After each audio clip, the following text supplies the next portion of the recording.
Welcome to the Bioptimizers Awesome Health Podcast. And now here's your host, Wade T. Lightheart.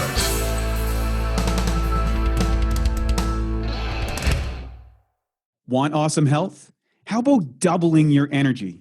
With our free Awesome Health course, you can get a new video and lesson every single day for 84 straight days. The course covers everything from optimizing your digestion, nutrient intake, correct health issues, including weight, skin, energy, immune system, and so much more. The course could easily be worth $200 or $300 for, and yet it's 100% free when you go to bioptimizer.com. That's bioptimizers.com. Once you're there, just enter your name and email to get the first 3 phases of the Bioptimization report. You'll get the report immediately and begin getting your video lessons each and every day from there on in. Good morning, good afternoon, and good evening. I'm Wade T. Lightheart from Bioptimizers with another edition of the Awesome Health Podcast, live here at the BioHome in Venice Beach, California. And of course, we have none other than Dr. Joy Kong, who is going to join us today. Thank you for joining us. And let's give a little background before we get started. We're bleeding into the conversation before we started shooting, so my camera people are like, get at this, Wade. Joy is a UCLA-trained triple board-certified physician. That's American Board of Psychiatry and Neurology, American Board of Addiction Medicine, American Board of Anti-Aging and Regenerative Medicine. She is the president of Uplift Longevity Center in Los Angeles, California, where she specializes in stem cell therapy, ketamine therapy, as well as a wide range of therapeutic modalities to enhance overall health and combat diseases in a holistic approach, especially by enhancing the body's innate regenerative potentials. Now, there's a whole laundry list of cool things that Joy has done here, which is really, but I think what's really cool is she has been awarded a number of interesting things. For example, Top Doctor of the Year in Stem Cell Therapy and Empowered Woman of the Year in 2019, as well as Stem Cell Doctor of the Decade in 2021 by the prestigious IAOTP. What is that? It's the International Association of Top Professionals.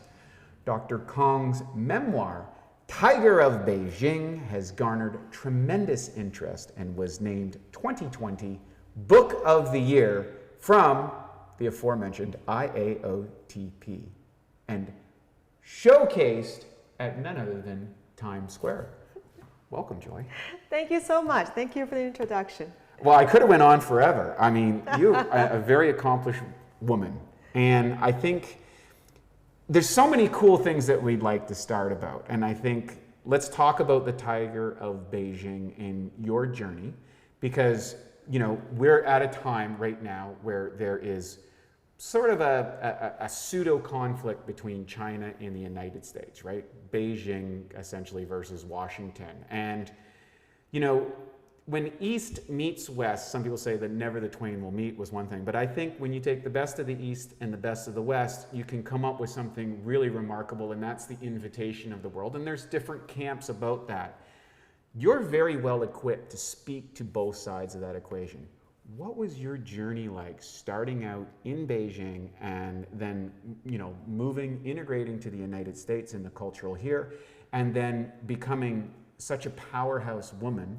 That's another thing, that maybe wasn't available to people in the past. And Doctor of the Decade in stem cells. I mean, come on, how did that all happen? Yeah, so where I started definitely had a lot to do with what I'm doing now. I think growing up in China, where both kinds of medicine coexist, the Chinese medicine, thousands of years, Western medicine, a few hundred years, but very powerful.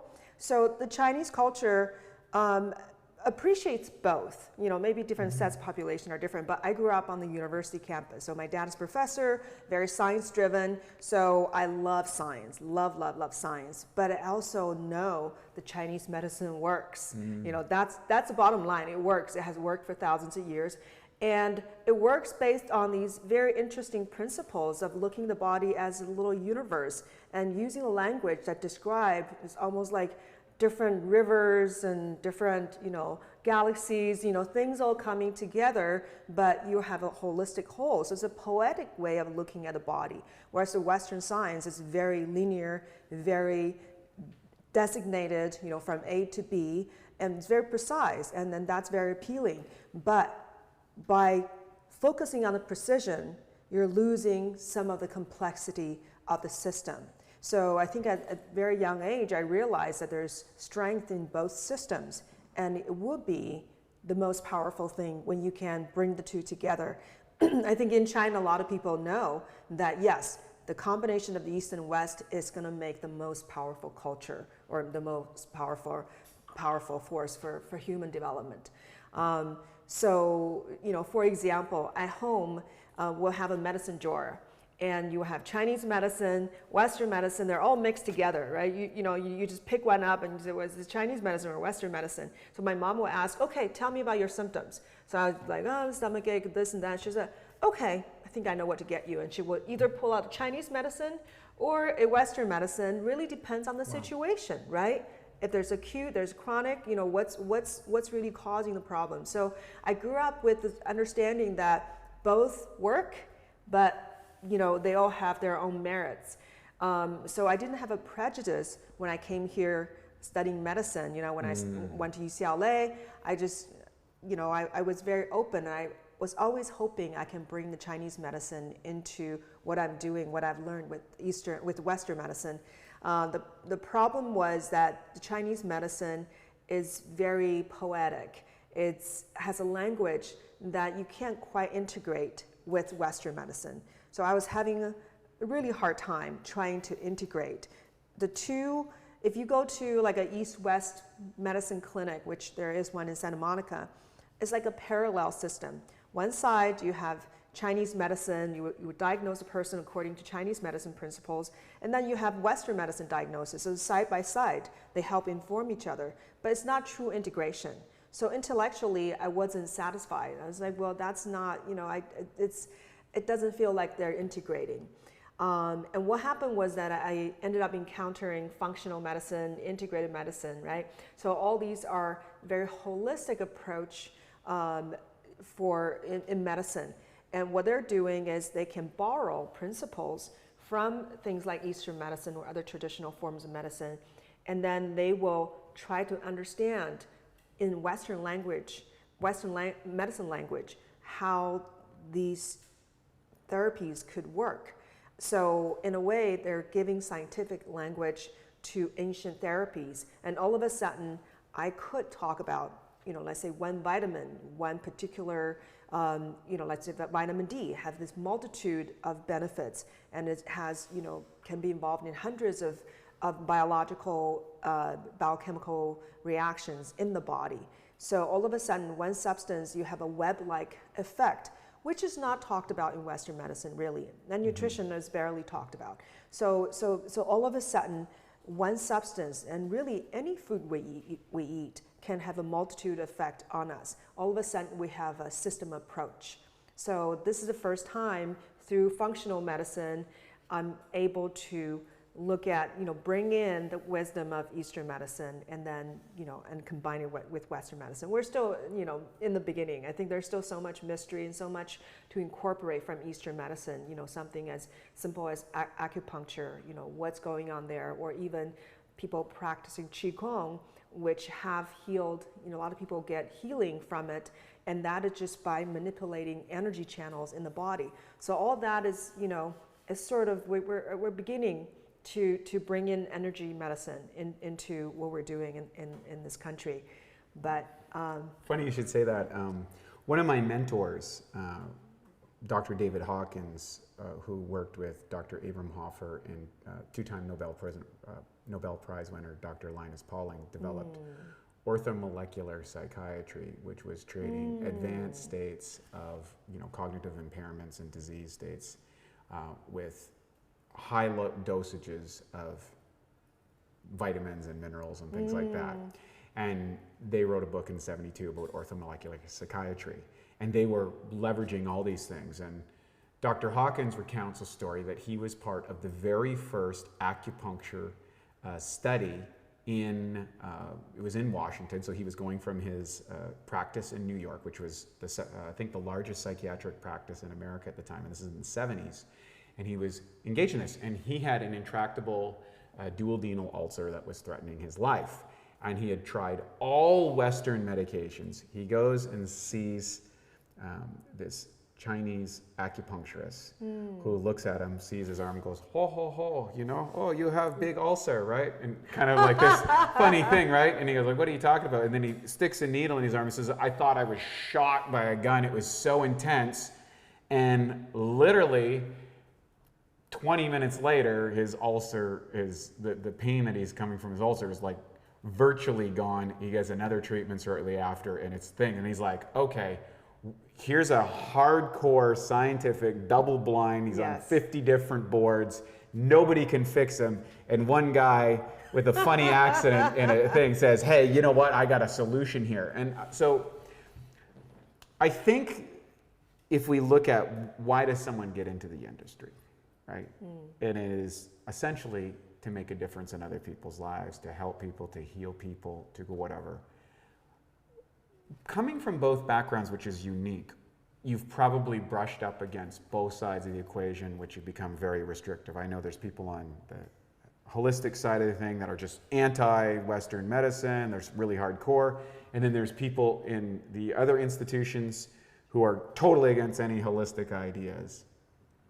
What are some of the things that you've had to come up against in that journey, dealing with as a practitioner, as a woman, as an immigrant from another country with a different culture and a different background, yet you've been able to knock it out of the park throughout your career? So I think for people who are listening that may have those struggles, what are some of the things that you learned along that way? I'll tell you a story of what happened to me in medical school. Yeah. So at UCLA, pharmacology class, you know, we're learning about all these drugs, and I saw that most of the drugs, when you actually nail to the bottom line, how does the drug work, mechanism of action, it says unknown.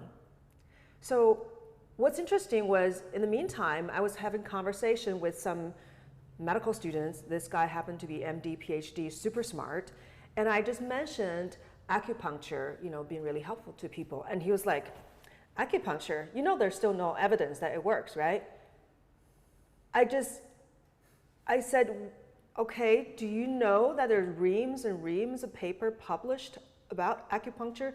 Just because it's in Chinese doesn't mean the evidence does not exist. And it was so dismissive. And he said, well, but they don't know how it works. And that's when I realized in my pharmacology class, you don't know how it works either, but just because you had some studies showing there's some results, all of a sudden it's okay, mechanism unknown, is accepted, it's part of the regimen, all of a sudden everyone respects it.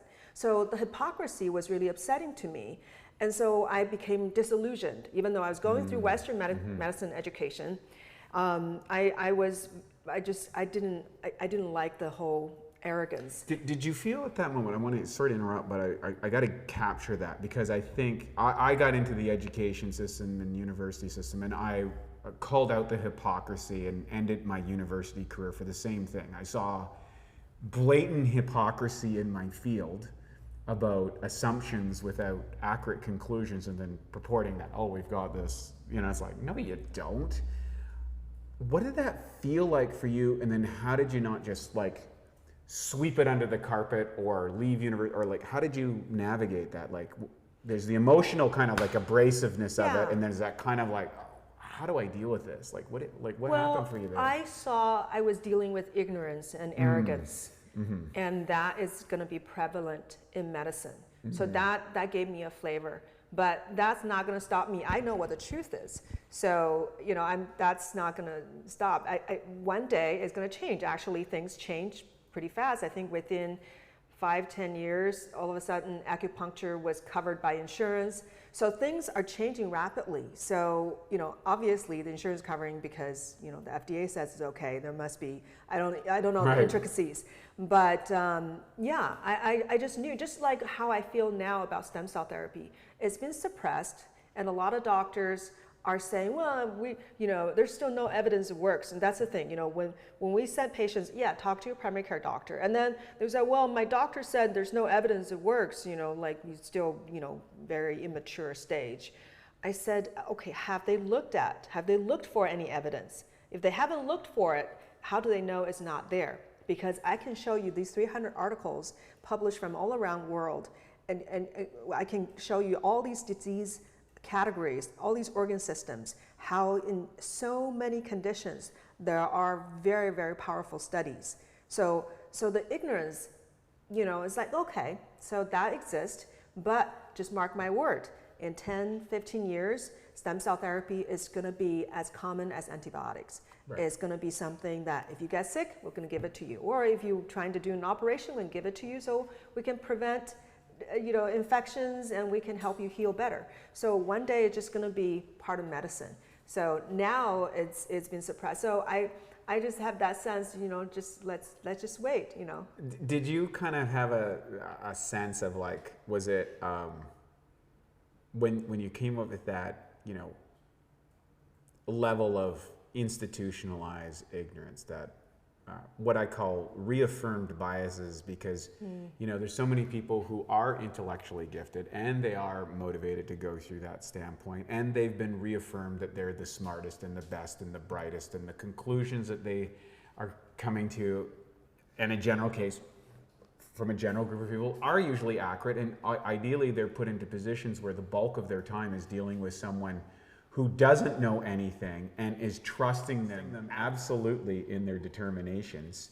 And yet when you come up against that, did you say, I'll show them, or they'll be proven, did you use that as a little bit of motivation? I think there's always a little bit of chuckle inside. Right. Just like how I have a little bit of chuckle about where stem cells are going. Right. And it doesn't matter what the oppositions are. People want it because it's for real, because it works. So, and I've seen that in, just like acupuncture got accepted. Stem cell therapy 6 years ago, when I got into it, people were asking me questions of, hey doctor, what is the stem cell? Like, what can you explain that to me? But now the questions have changed. Now they say, well doctor, I know stem cell therapy is really great, but I have this problem. Do you think stem cell therapy can help me? Right. So I see the landscape changing. But anyhow, I want to come back to that story about, when I was in medical school. Yes. So after that, I got so upset with Western medicine. I went the other direction. Yeah, I'll show you. I'll go so what happened was, I I got really sick. Everybody's studying in the library, all these medical students, a lot of people caught cold. So I got it really bad. So I had a severe cold, and I was like, no antibiotics for me. Because there's such hypocrites, and that I don't really believe in what they do. So I was and a virus is not treatable by an antibiotic, even though oftentimes they give people true. antibiotics for viral infections. You can coexist. Yeah. So I got really sick, fever, body ache, and I have trouble getting out of bed. And I was trying to do, steam bath and all these herbs and all these, Chinese medicine, and I wasn't getting better. So I called my mom, who was in Beijing, and I was like, Mom, I'm really sick. She was like, take some antibiotic. So I was like, okay, fine. So I took some antibiotic. I started getting better and better. So that was, the universe is teaching me a little lesson. Don't go to the extreme. You gotta appreciate and respect all fields, right? Funny, I just had surgery recently. I just had a plastic surgeon who uses our products to accelerate recovery here out of Beverly Hills. And we were talking about that because the question came up, well, while you've done the surgery, you should have antibiotics, which I took the course, which is the first antibiotics I've taken in almost 30 years. Wow. But for me, it was like, I've had an incision in my body. I've now broken through that layer. I'm now in there, and they recommend antibiotics. I'm going to take the antibiotics. Now, I didn't need the narcotics for painkillers. I didn't need the stool softeners that they suggested, which is for the general public. But I took the antibiotics, took the course, and now I'm back, tripling down on my probiotics to rebuild my microbiome. So I'm the same way. I feel that there's benefits in both sides. I want to talk a little bit about, before we get into the stem cells, which is going to be for the meat and potatoes of all this, because I know you guys are wondering about stem cells. Everybody's on stem cells nowadays. But you're in psychiatry, and somehow you went from psychiatry to stem cells. Now, I want to qualify this that there was a fellow by the name of Dr. Charles Poliquin who coached Olympic gold medalists in 27 different sports. And he was actually one of the inspirations for our product Magnesium Breakthrough, because he had found out that Olympic athletes need higher levels of magnesium to help recover from the super high stress levels, and they needed different types of magnesium. And so he was kind of a gel of a lot of different things. But what was the unique things about Charles was he was the first person to connect Western and Eastern medicine, and he said the Chinese model correlated with neurochemical dominance.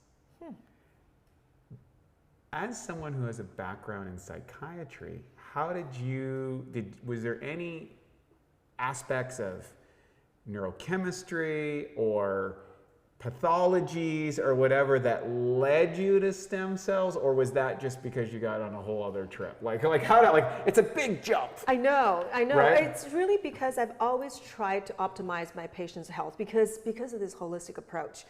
Everything affects them, right? So your thyroid, which is the only thing the psychiatrists check, but all your nutrition, all your hormones, and toxicity, everything is going to affect that brain. Yes. So, and that's not addressed by 99% of psychiatrists. Correct. So that was a disservice to me. So I was always trying to do more for my patients. So in the process, of course, I'm educating myself on all this holistic approach, right? All these aspects of health, which ended up to be what functional medicine is addressing and are superb at. So when I found this discipline called functional medicine, that's when I dived in. And anti-aging medicine, it's kind of an offshoot of functional medicine. Is optimizing the body so you slow down aging.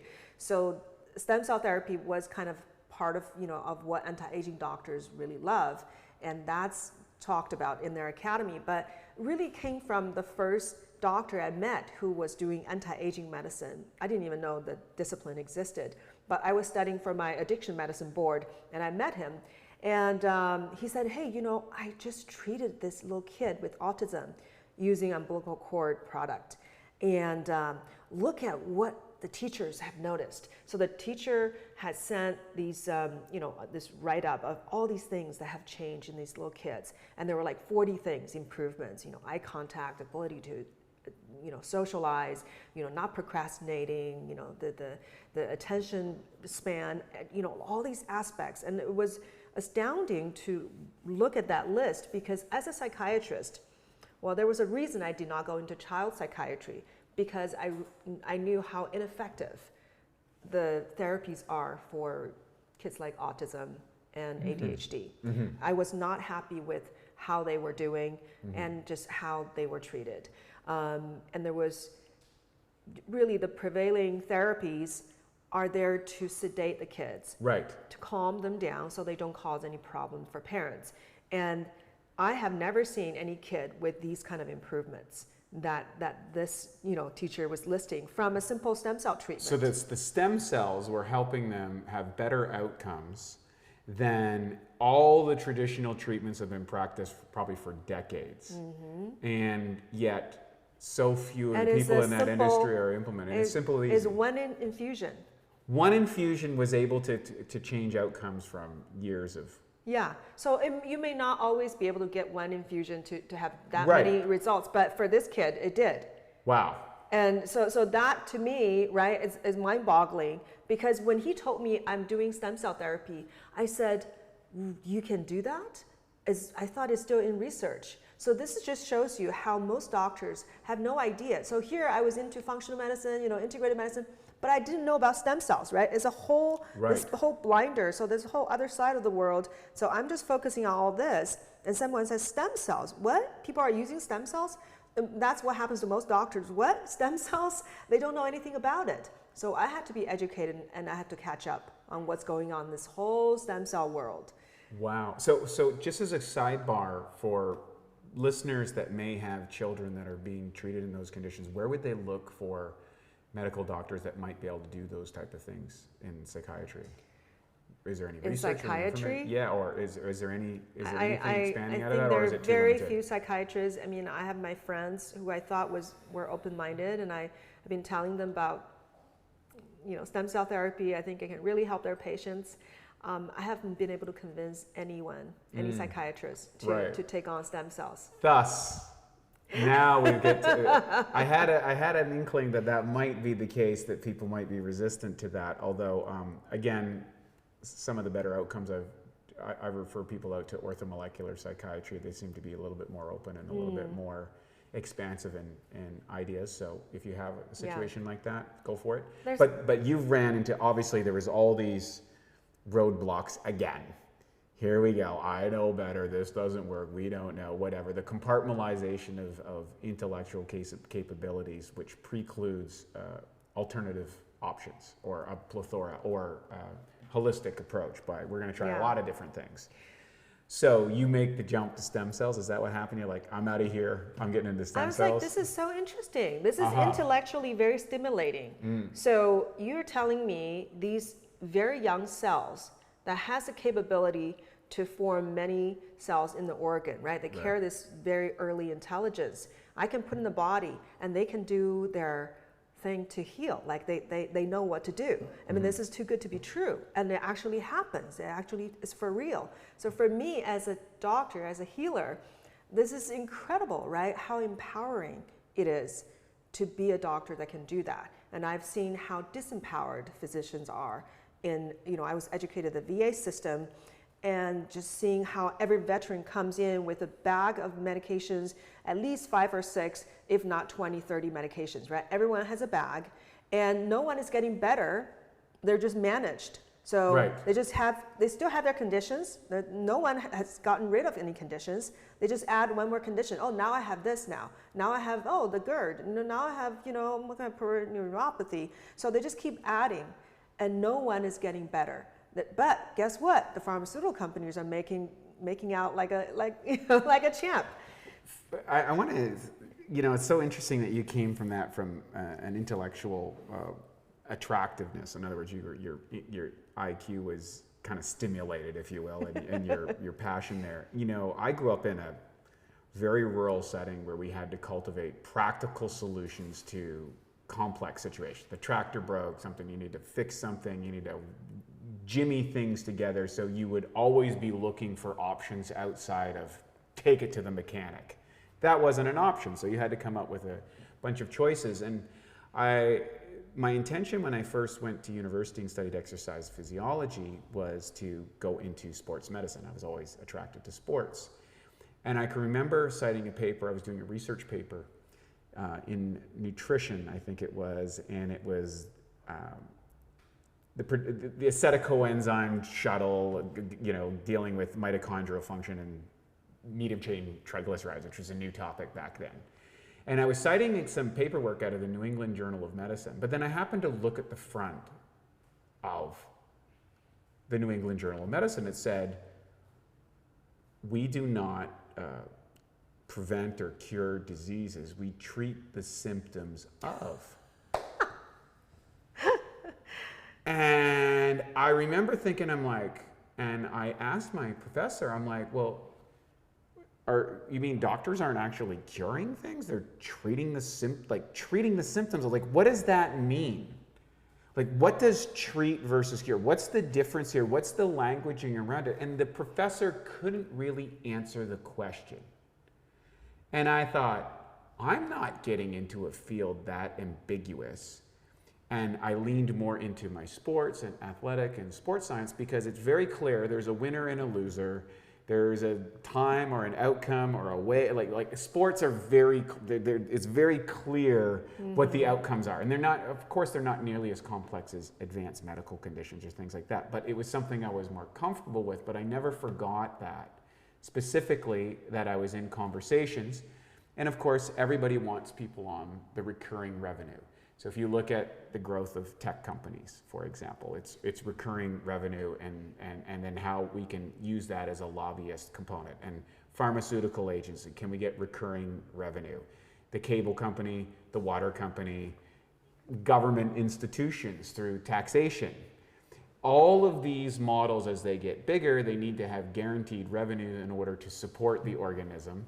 And they need to, if they want to continue to grow, that's the driving factor. Many of what I would say the doctors that I have come to respect or bring on the podcast or get very interested in their work are people who have recognized or have become disenfranchised, that they're put in these either regulatory boxes, these funding boxes, because you're going to get funded by the NIH, you have to prove the outcomes, which are in supporter of FDA guidelines, which are controlled by lobbyist groups, which are run by pharmaceuticals, and all of that has influenced maybe something that's really exciting. Stem cells seems to be a wide open field. Would you say that's true? It is wide open and we're still just starting. So is that why there's so much interest in it? Is it because of the efficacy of it? And maybe you could start with, what is a stem cell for people? What are the variances? What does it do? How does it work based on the understanding that you have as an expert in your field? We were all a single stem cell at one point, right? So that's who we were. This is what we are now. But we're still counting on that intelligence in that first very single cell. We all carry the same genes. All our cells carry the same genetic material as that first stem cell. Right. So we are made by stem cells. And what is in that stem cell? What's in that DNA that has the ability to form an entire organism that knows how to orchestrate this whole, three-dimensional structure and function, right? That's amazing. To me, it's a miracle. It is. So that kind of intelligence is what we're tapping into. That stem cell, that first stem cell, would start to divide into many, many stem cells until it forms a ball, and then you can get cells from the inner, it's called inner cell mass, from that ball, you can get one of the cells out, and that's called embryonic stem cell. That's what they use in embryonic stem cell research. But those cells will keep dividing and dividing until they form different structures, and they were all stem cells until they form the end organ. So let's say that the cells are trying to form a liver. So when you actually have liver cells and all the structures that's lining the liver and everything, so those cells are functional cells. They're tissue cells. So they're not stem cells anymore. But before they became tissue cells, they were all stem cells. So this is the question that I've been super excited to ask. I can't wait to get the answer to this. What is the trigger for the differentiation between the stem cell to a functional cell like a liver, a heart, a brain, or whatever? And now for a Bioptimizers fixed digestion tip, rapid cheat meal relief. Research shows that cheat meals can actually be an effective way to boost your metabolism. One key weight loss hormone, leptin, can be increased by up to 30% following a cheat meal. The challenge with the cheat meals is that all those extra calories and lower food quality can be hard to digest, which means you could be totally sidelined with a food coma after big cheat meals. The solution is to take strong digestive enzymes like Mesenchymal, which will help rapidly digest and break down the extra food. 3 to 5 capsules before or right after your cheat meal can make a huge difference in how you feel following the cheat meal. If it's a cheat day with multiple large meals, you might want to go up to 10 capsules or higher to help you power through all that food. To save 10% on Mesenchymal, go to Mesenchymal.com. That's MASSZYMES.com and enter the code CHEAT10 at checkout. Okay, you want to ask the person upstairs? Does anyone know what triggers that event? We probably have certain sense. But it's the same kind of trigger as how the first stem cell is forming all these cells, right? They all somehow know what to do, where to go, and the timeline. Yes, they're all, you know, very exact, right? We can predict.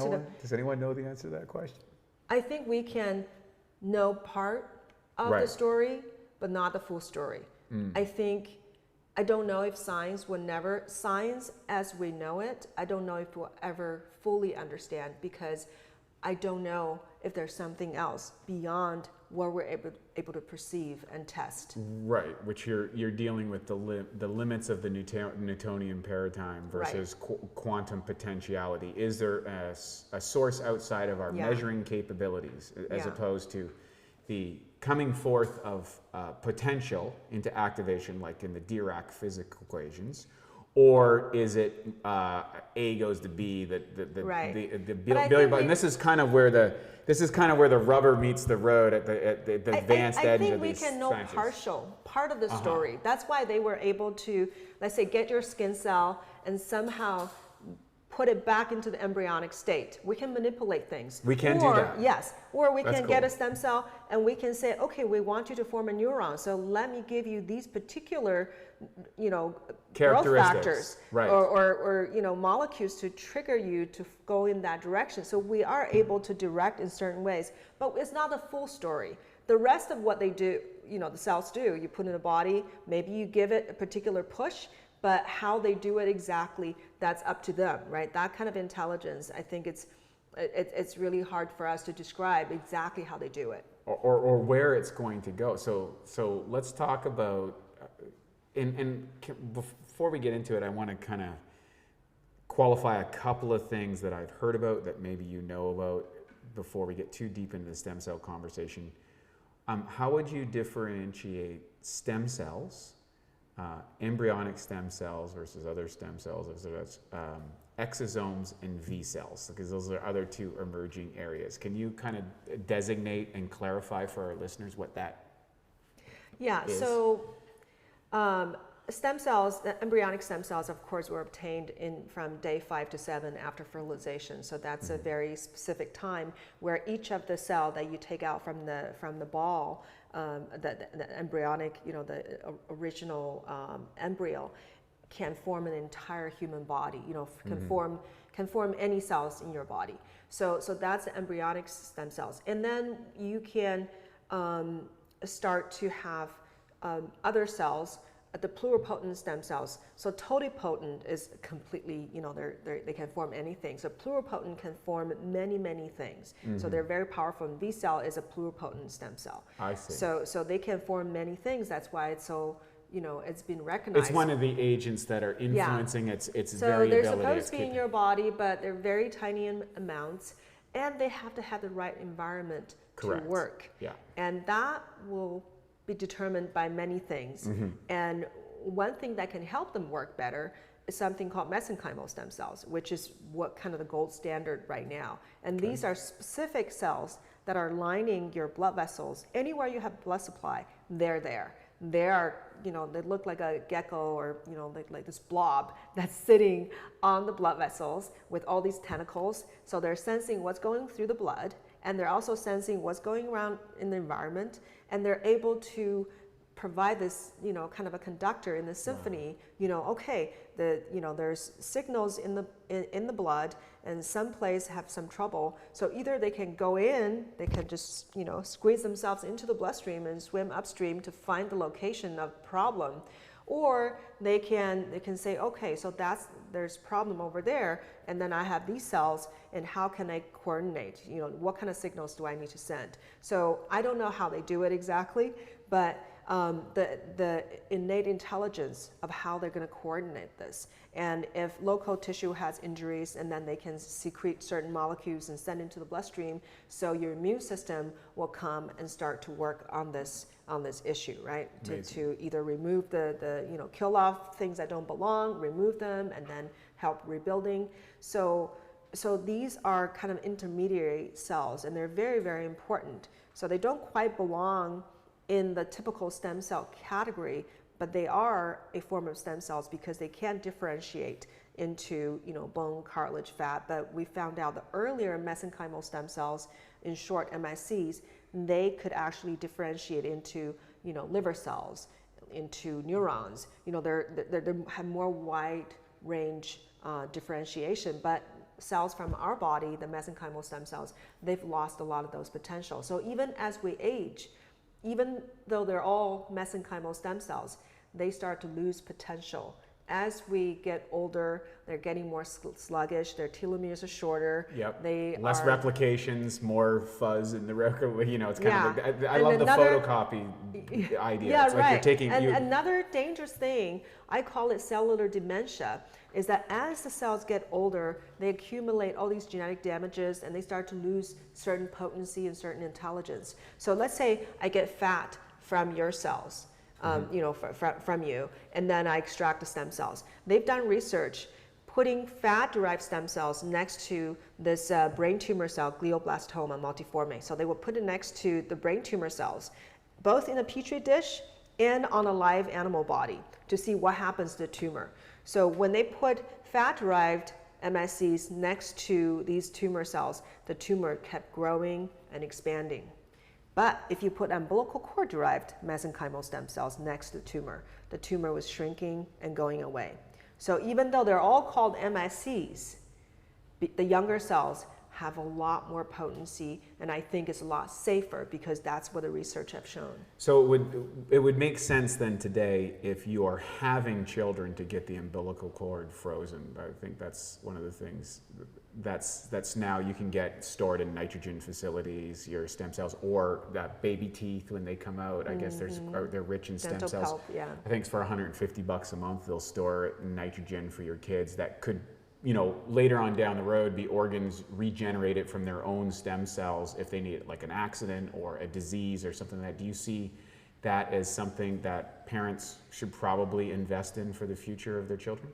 I think for the short term, it may be very helpful in case the child has, a significant injury, some terrible disease. I think it can be very helpful. But I think hopefully in 20, 30 years, that's all a moot point, that they're going to be able to take a cell from your skin and revert it to the pluripotent state and use that to help heal. But we're not there yet, because right now when we induce your cells to become pluripotent and we try to use them, we can't control how they work. And we can't control what's called teratoma formation. So this uncontrolled tumor growth where these cells just go haywire. I can make teeth, I can make hair, I can make skin. So you have a ball of different tissue. Right. So that is this wildness that we can't harness yet, but we're gonna figure out. We're gonna figure out. Right. So I come in wanted to look younger, and I grew a beard. So I guess where are we in the journey of stem cells as a therapy, and what can you say you're able to produce positive outcomes in using stem cells that you're very confident saying, hey, we know that we can do X, Y, Z, and here's some areas that are kind of okay, and here's some areas that we're not able to address? Yeah. So first of all, the only FDA-approved therapy using stem cells is using umbilical cord stem cells to help with hemo reconstitution, so regenerating the whole blood circulation system, all the blood cells. So either from cancer situations or some other, damages. But that's the only FDA-allowed therapy. So everything else is still considered experimental. But there's very active research. So I think the most prevalent, is the mesenchymal stem cells right now. Hematopoietic progenitor cells in the cord blood and the bone marrow are very helpful as well. Taken out of the individual themselves. You could, yeah. But they do decline in quality and quantity as you age. Right. But the mesenchymal stem cells is probably right now is the most researched, and we're counting on their ability to create this medicinal environment. Dr. Kaplan, who discovered mesenchymal stem cells, wanted to rename it medicinal signaling cells, because that's what they're doing in the body, is that there's like this, this pharmacy, it's like intelligent pharmacy all over your body trying to help you, diagnose and treat. These cells are doing it on their own. So But that's what we're counting on is their, the way they work is they're hugely anti-inflammatory. Yep. They can modulate your immune system. So if it's too weak, they can boost it up. If it's too overactive, they can calm it down. And they have antifibrotic properties, so they can help break down scar tissue. I've seen that in COPD, liver cirrhosis. That's just my own patients. And they can help with tissue regeneration because they talk with the local stem cells to tell them to start, dividing and replenish tissue. They have angiogenic potentials, growing new blood vessels and supplying tissue with blood supply. And they have apoptotic. So, a pro-apoptotic, that means if it's cancer cells, they're going to tell the cancer cells to die, program cell death. They also have anti-apoptotic properties because, let's say you have radiation damage or just crush injury or even stroke. The cells that got cut off of the blood supply, they may die. But the neighboring cells ended up dying also because of the calcium or the cascade, the signaling. But these stem cells are able to rescue those cells and prevent them from dying.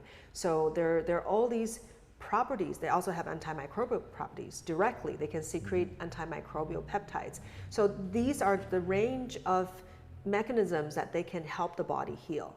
So so that's what we're counting on, because a lot of people still think, oh yeah, you give me stem cells, is that going to go into the place where I have injury and then make new cells? And that was the old hypothesis of how the stem cells is helping you to heal. Now, especially, we're focusing so much on mesenchymal stem cells. That's what they're doing, is to tell your body, give your body the exact signal so your body knows how to heal. Because when you're stuck in an inflammatory stage, you're not really healing, you're just inflamed. And when you are, damaged and things are, things are kind of quiescent because they are in this state of damage. If you don't give the body the right signals, then they're stuck there. So it's almost like just speaking the language to the body. That's how the cells work. But I think eventually, even nowadays, they do have some clinical studies where they can induce the cells to go into certain directions. But in FDA's eyes, then you're making a drug, which is true that you are, changing things. Because what I use in my clinic is considered tissue transplant. So I don't change the cells in any way. We get it out in the umbilical cord. It's carefully separated mechanically, and then they're frozen carefully. Then when they're thawed out, they're put in the body. So there's no change to the cells themselves. But if you start to expand them, growing them to big numbers, or you start to induce them to go into certain directions, then you're creating a drug. Then you have to conduct drug studies. This is why a lot of these therapies are overseas, because they don't have to go through the same kind of scrutiny and apply for the clinical studies. Right, we see that emerging in emerging medical markets because the agencies are curtailing growth and development under these guidelines. So let's talk about your clinic in specific. So share the name of the clinic and what it is that you do at the clinic. Uplift Longevity Center, so Uplift with a Y. Yeah. So how long ago did you start that? Well, I started pretty much, we changed the name, but I've been doing the stem cell therapy for about 6 years. What kind of things do people come to your clinic to get treated for? That's really how I accumulated my knowledge in the field, is because people come to me with all kinds of issues. So, of course, a lot of people with autoimmune conditions, Lyme disease, people with, so autoimmune is wide range, right? Lupus, even MS, rheumatoid arthritis, psoriasis. So a lot of autoimmune issues in which stem cells have great evidence for. It probably has the most evidence for autoimmune conditions.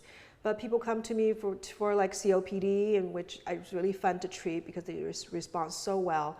And liver cirrhosis, I had somebody who was in hospice that with one treatment, within 2 months, his liver function came back to normal, which to me was just mind-boggling.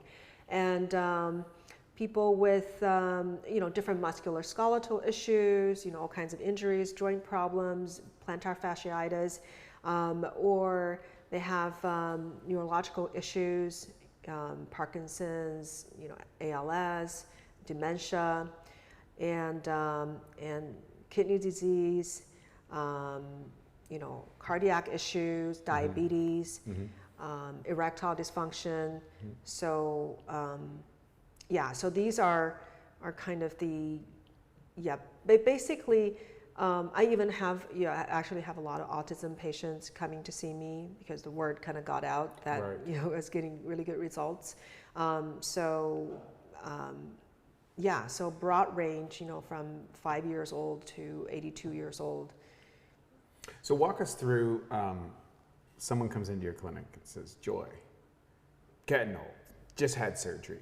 My brain isn't working, my gear isn't working. What is it? How does that go? How many things can you treat? What does the process go through? Whatever. Yeah, so I always tell them, ideally, they are already working with a functional medicine doctor. Those are ideal. So you get a referral. Yeah, if they're not, I can do certain lab tests. I can work on some issues, but I probably order 20% of the labs that like a real functional medicine doctor. That's what they do. But the 20% is going to cover 80% of the problem, right? So if there's more, what are the labs that people typically need? The basic labs plus the the CBC, the comprehensive metabolic panel, the lipids, the inflammation markers, a very comprehensive thyroid panel,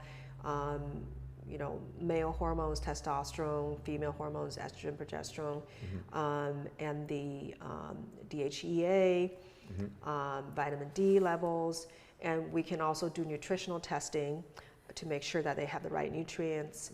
So I think then we can. So you're doing things like Dutch test, SpectraCell, blood cells. SpectraCell I've used, but Dutch test I don't do it, myself. Right. But, yeah. No. I'm just. Right. Yeah. Because we always suggest to people, hey, look, if you're going to go see your doctors, here's a bunch of tests that you might as well just get done now, before you come into the expert, because they're going to ask you to do it. And I always believe in setting a history over time.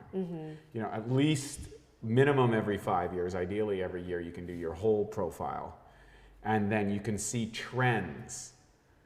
You might see that your hormones are crashing at a certain point, and what's normal for you versus someone else. Yeah. I have clients that have testosterone levels of 100 and testosterone levels of 1200 at the same age. And there's a very big difference between how those people operate.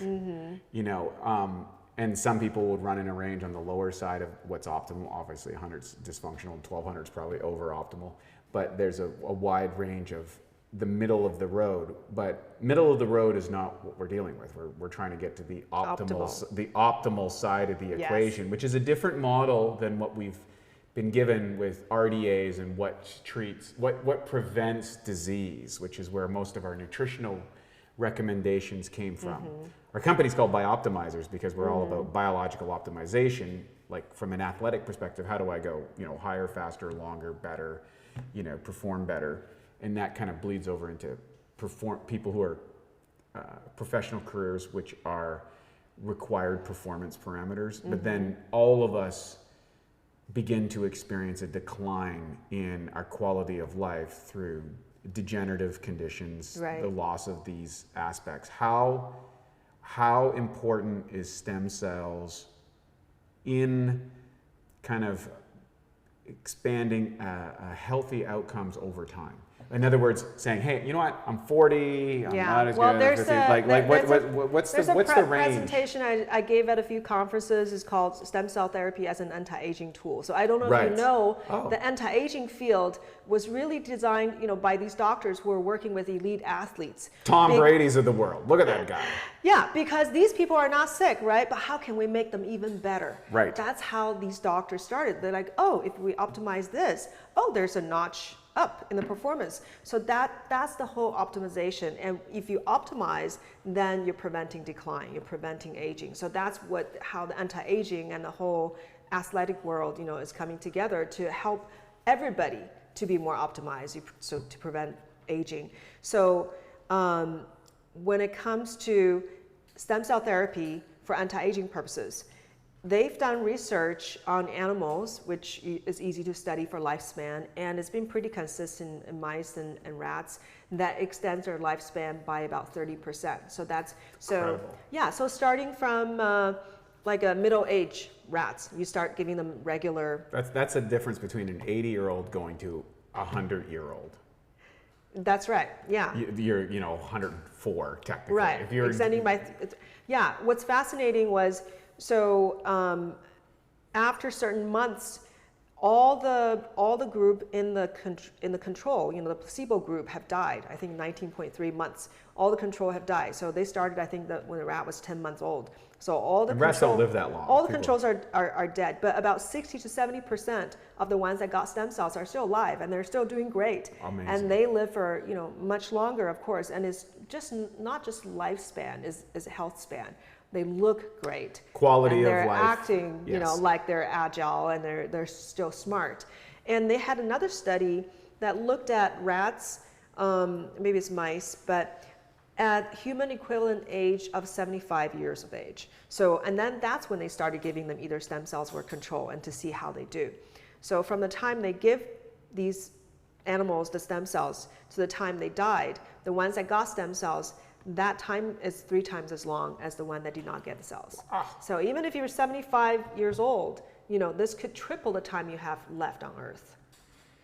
And what's really fascinating was that they went in further. They dissected the animals. They took their muscles and their brain cells and analyzed what's going on biochemically. So they looked at their growth factor levels and their neurotropic factors, their acetylcholine levels, neurotransmitter level, and then look at biomarkers for degradation. So everything that have declined with age was brought back to the younger state, or even better.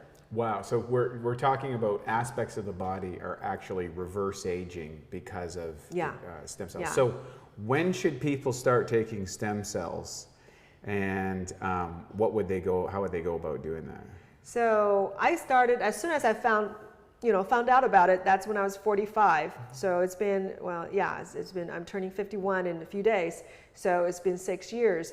But I think I have patients who start a lot younger, in their early 40s. But I think anybody who's after age 35, if they want to prevent decline, I think they're great candidates for it. And how frequently do you think it would be reasonable, if you're looking from an anti-aging perspective? So looking at how long them? the cells live and how long their effect lasts, generally is about 6 months. So these cells will help you for about 6 months. That's on average. Of course, if you do everything right, probably the benefit can last longer. So I would say if you want to do it for anti-aging purposes, you want to do it every 6 months. But if you want to be more aggressive, you can do it every 3 months, like what I did. And I have some patients who want to do it every 2 months or every 1 month. So you can be really aggressive if you want to. I'll tell you an interesting number. Oh, I love this. Women who have given birth to children, their brain, compared to their counterparts who have not given birth, their brain is 5 months younger.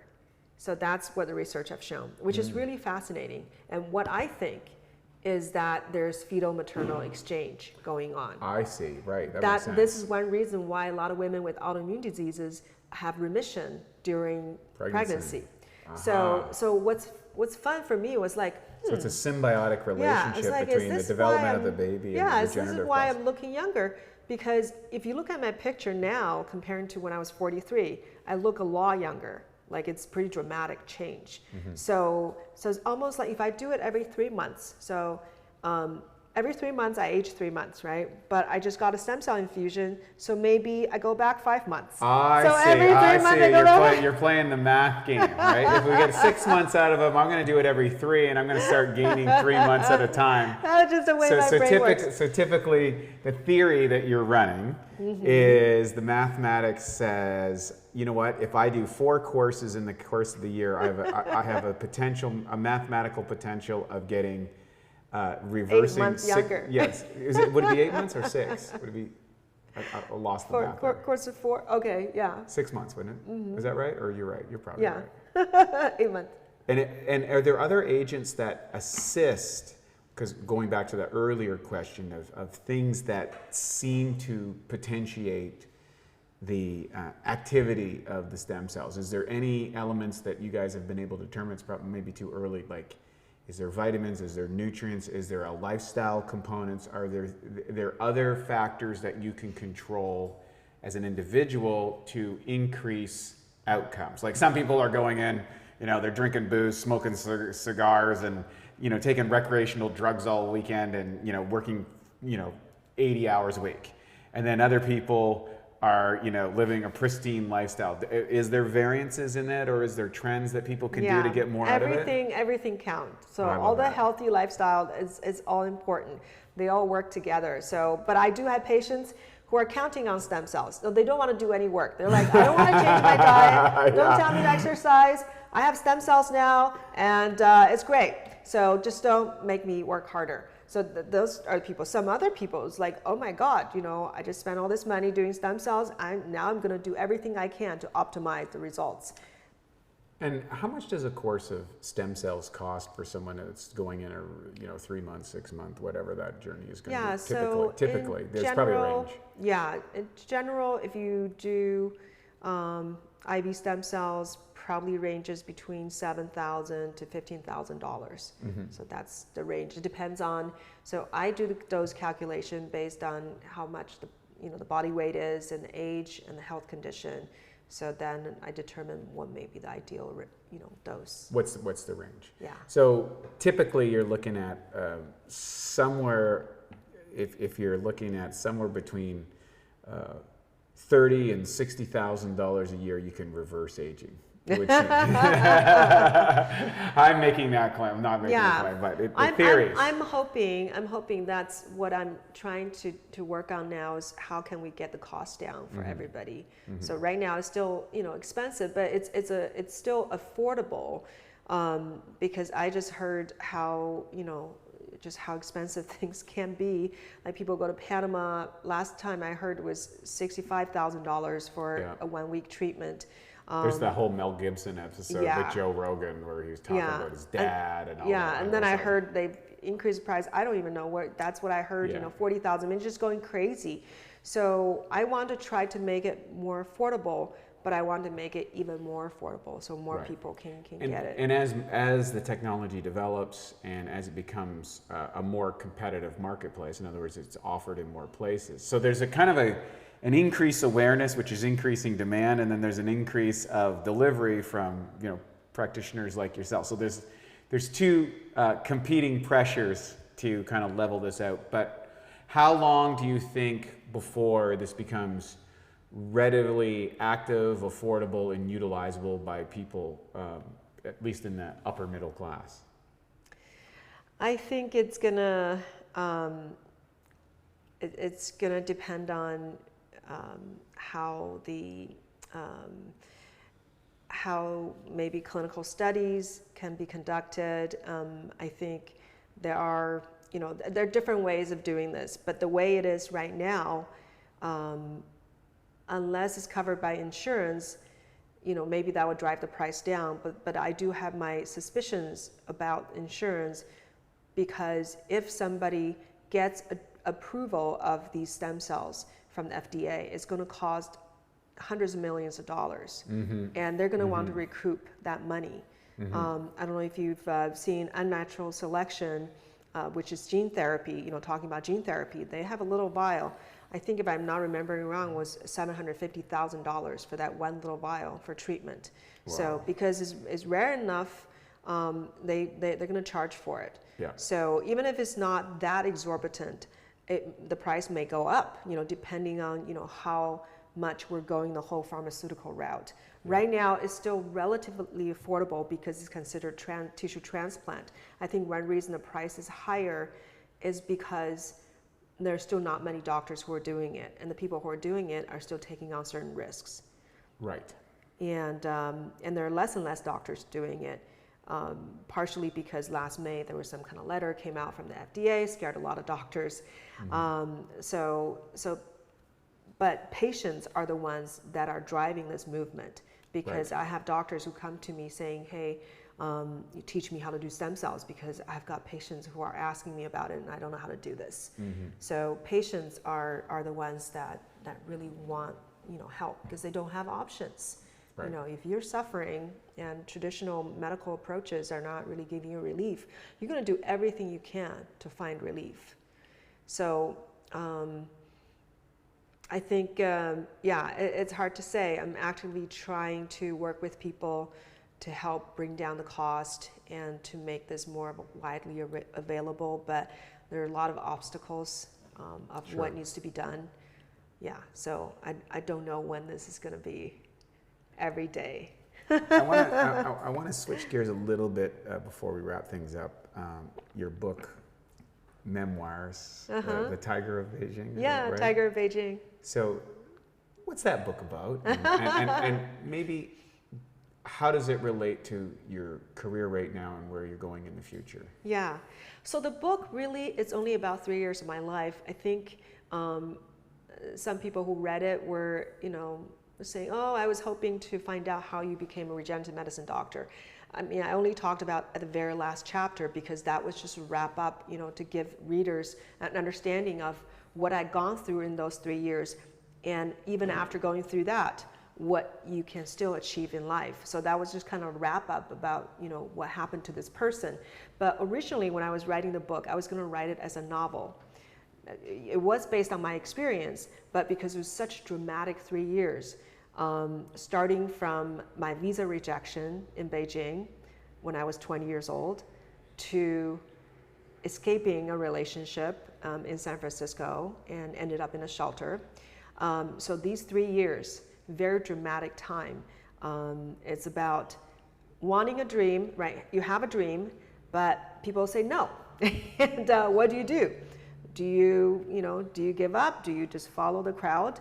Or do you do everything you can? So I did everything I could, and I made it here, and I ran into another life obstacle, and I survived. And throughout my book, I'm never a victim. I'm never a victim because I made a decision at every step on my own accord. Even if I ran into bad situations, I made the decision. So I'm never a victim. I'm always an active participant in life. But then that got me into some tough times, but I could overcome it and be triumphant. And just because you're triumphant in a battle doesn't mean that you have not gotten battle wounds Sure. that you have to deal with for the rest of your time.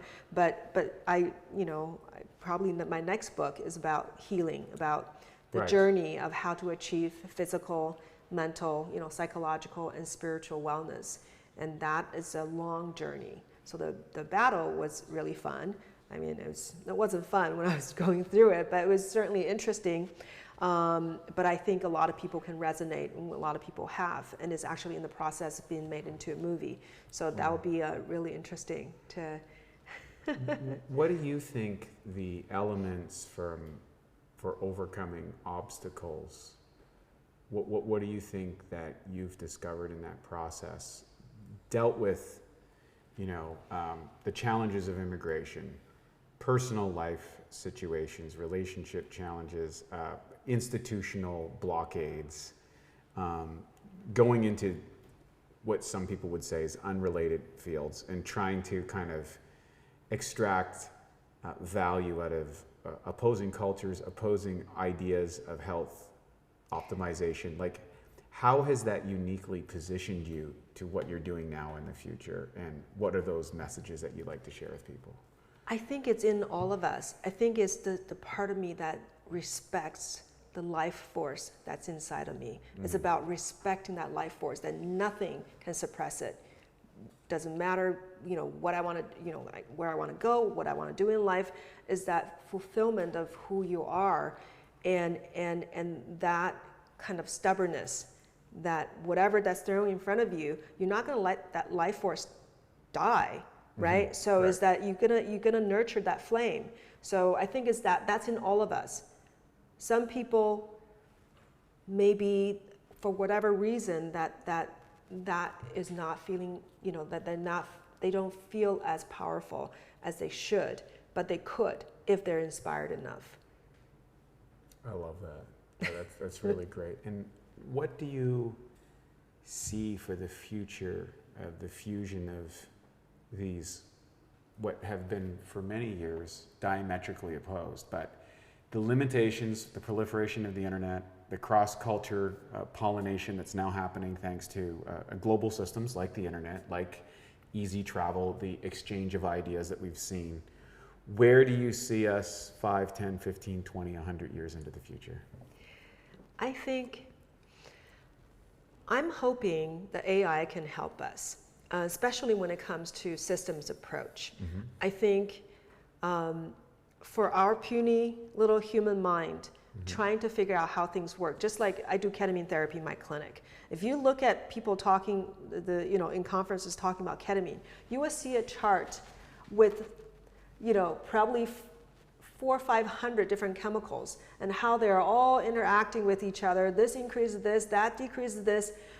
It's impossible for a human mind to figure out, okay, I put ketamine here, and then what happens? Right. You have Right. this explosion of Right. reactions. Yeah, we got a circus all of a sudden. Yeah, I bought a ticket and I'm so now. you can't you can't get a system out of it. Your brain can't do it anymore. So I think probably maybe AI one day is going to be able to take the wisdom of the system approach in Chinese medicine, in traditional type of medicine, and seeing the relationships between these different organs. So these are emerging properties. I think it's just really hard for the Western, the linear A to B explanation mind to understand. You have to take a system approach, because as you start to have a more complex system, you have emerging properties, a system level property, right? So the organs,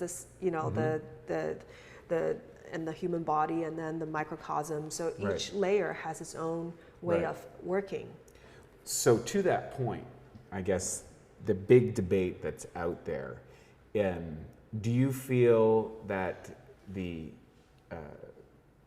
Kurzweils of the world that says the singularity is inevitable, or the Elon Musks of the world, which is making warnings for humans about AI running amok, or the anti-AI people who are saying that we're disrupting the biological system so severely that we should abandon it altogether? Like, how do we sort those competing narratives in the modern world out? That's a very, very large question. Of course, I like to.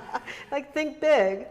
Why not? Yeah, because these are the kind of things that I sit in my meditation after meditation and contemplate, our position in the cosmos and what constitutes an independent system versus a non-independent system versus intelligence and consciousness.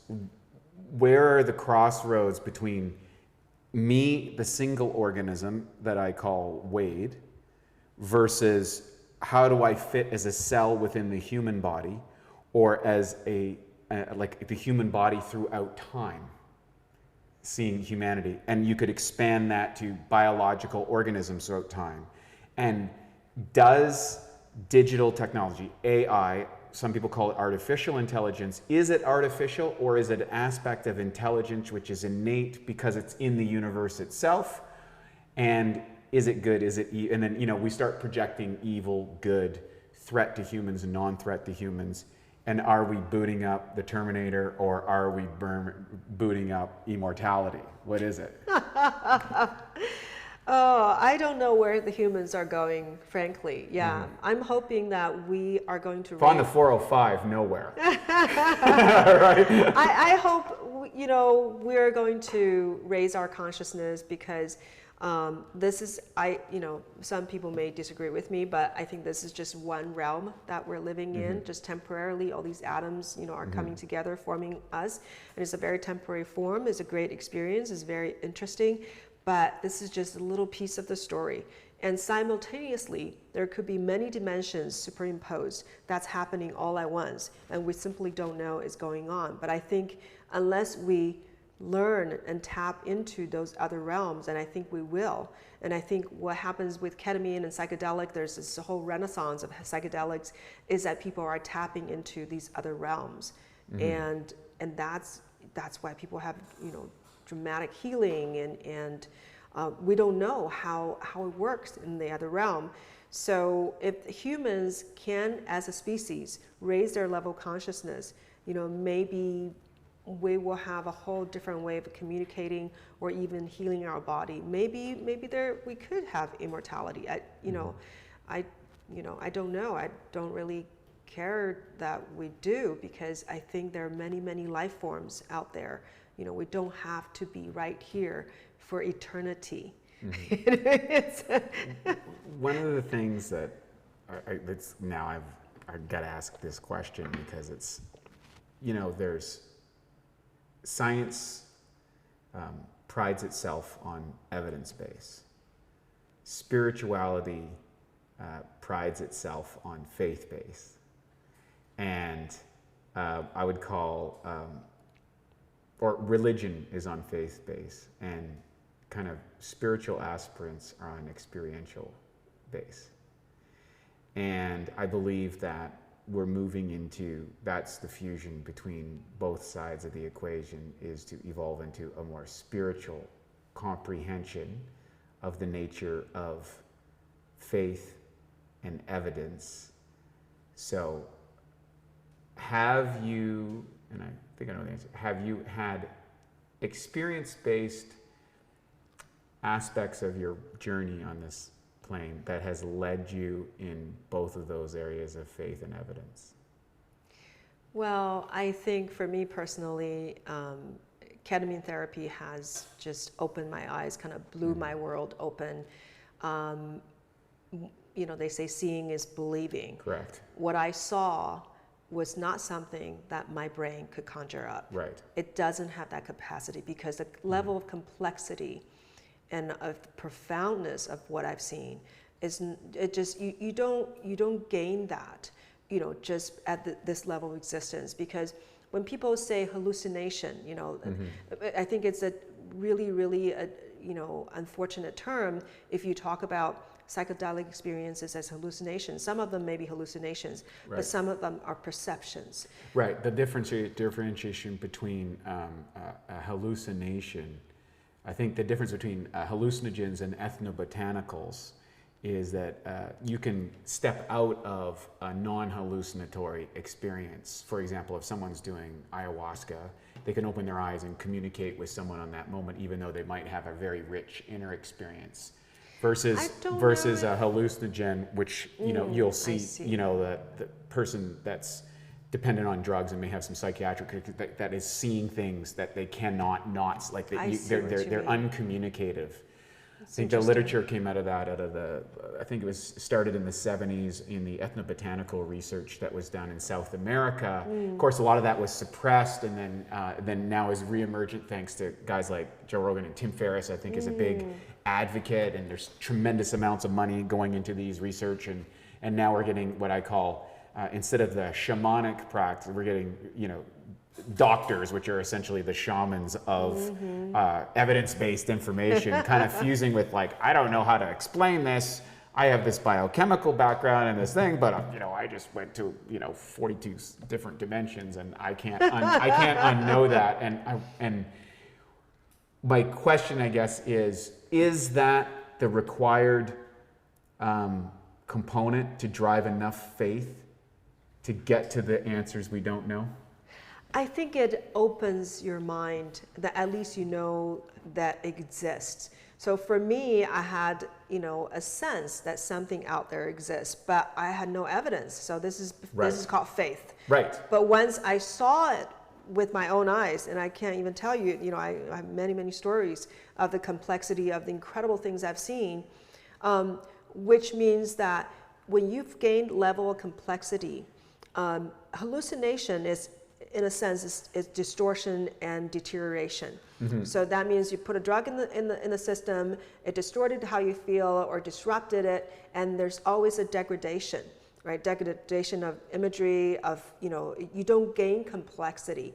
When you gain a level of organization, that's against physics. You have to put energy to gain level of complexity, because if you just degrade, then you will never gain complexity. So that's what I think, that energy is infused, because you are tuned in. I think it's tuning in to other dimensions. And I think that probably helps you as a doctor and as a practitioner to be able to help people facilitate their own journeys and their own way of healing.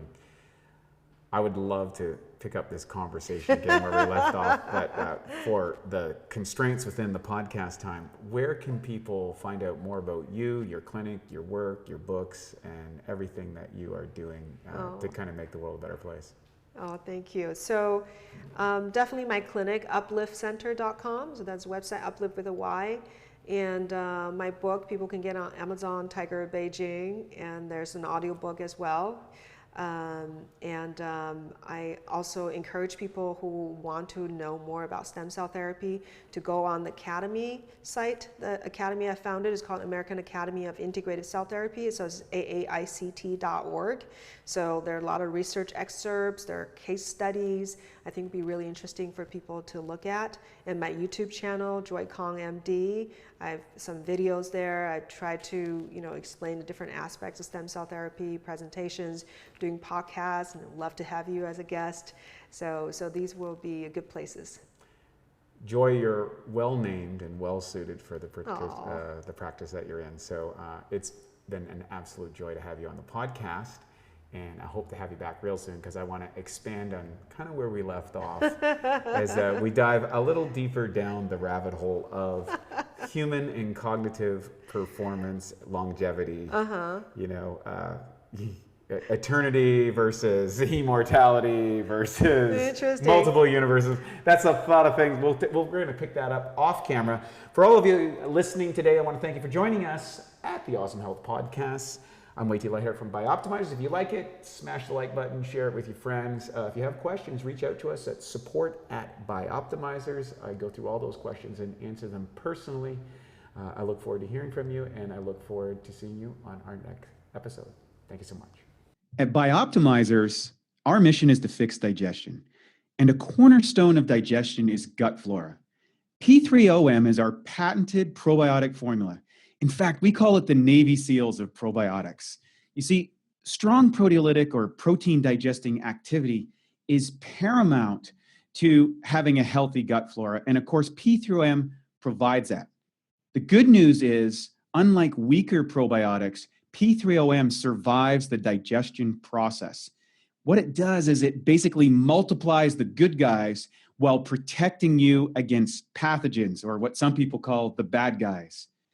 P3OM really helps to rebuild your digestion. And what that allows you to do is to maximize nutrient uptake, energy, and metabolism. To find out more of how P3OM can help you, go to www.bioptimizers.com.